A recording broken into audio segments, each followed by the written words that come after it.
I'm Jenna, and today I'm going to talk a little bit about snowboard binding and some of the different styles and types. For those of you who have been around the industry for a while, or maybe those who are just starting and learning, having some experience with renting, you'll be familiar with a system called step-in. Essentially what this was is there's a piece on the boot that actually clicked right into a plate on the board. While it was pretty convenient, pretty easy to get in and out of, there was a couple of problems with this. One, they got icy a lot, so all the snow and buildup on the board would be on the bindings, and it was harder to get your feet in and out of. Two, because you weren't getting any support from the binding itself, all of the support had to be in the boot, and therefore the boots were made very stiff, and a lot of times later riders, kids, women definitely weren't able to flex the boot as much as they needed to, and there was just so much energy lost in that transition that it made it almost impossible for the binding to work effectively. So now what everyone's gone to is a traditional strap-in binding, and all this does is you are just strapping the boot right into this binding. So you can adjust it as tight as you need to. Click in, you go. At the bottom of the hill, all you're doing is popping it right off. Now, companies still realize the need for something convenient, something real quick. So there are a couple different models that, a couple different lines that actually are still going to be just as convenient.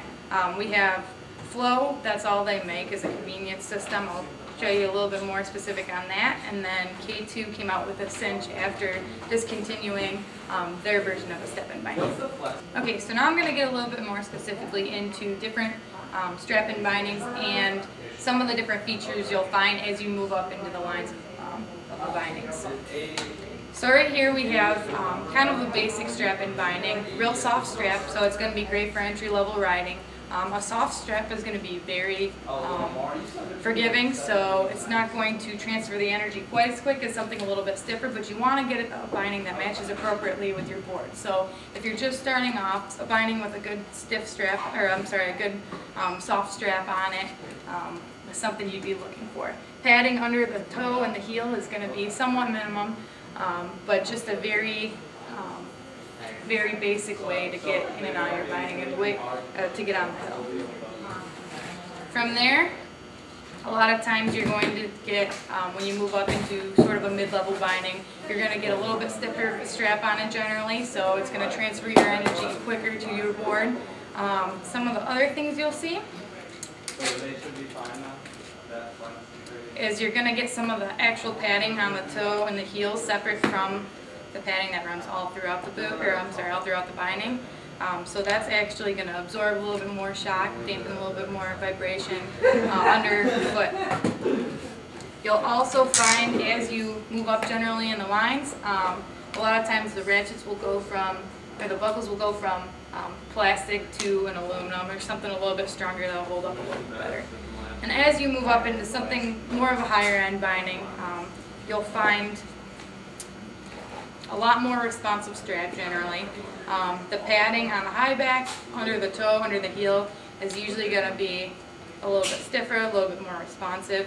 A lot of times the whole entire piece under your boot is going to be covered. You might have a piece that runs directly under the plate of the binding, just something else to kind of dampen the vibration, found at maybe higher speeds or more aggressive levels of riding. So one of the things found in usually mid-level on-up bindings now throughout the past couple of years is a difference in toe strap. Burton actually came up with a toe cap system.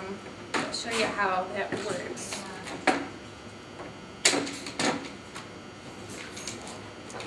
Basically, instead of riding with the toe strap over the top of the boot, you're going to be riding with it more kind of around the toe rather than on top of it. This does a couple of things. One, it kind of draws the boot back into the binding a little bit better, and then the nice part about it is when the strap isn't directly over the top of your foot like that, it actually relieves a lot of pressure. So a lot of times you'll get pressure points kind of over your toes right there. When the cap's over the front of your toes rather than the top, it relieves that pressure. So a lot of different bindings are doing that. They're not keeping quite the same style as the toe cap, but they're doing either a convertible system where you can ride it up over it like the traditional way, or like that. Or some have a system where the toe strap actually kind of molds around the toe of the boot. So either way, they're kind of doing the same thing. It's just sort of a new style that everyone's going with, and it really just helps the binding fit the boot a little bit more secure. Alright, so as I was talking about before, once step-ins kind of went out of the industry completely, binding companies still wanted to make something convenient, so Flow came out with their system.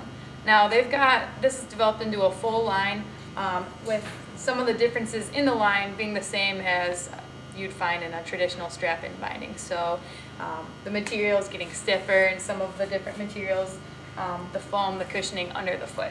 So to show you how this works, I'm going to have Kevin actually step right into this.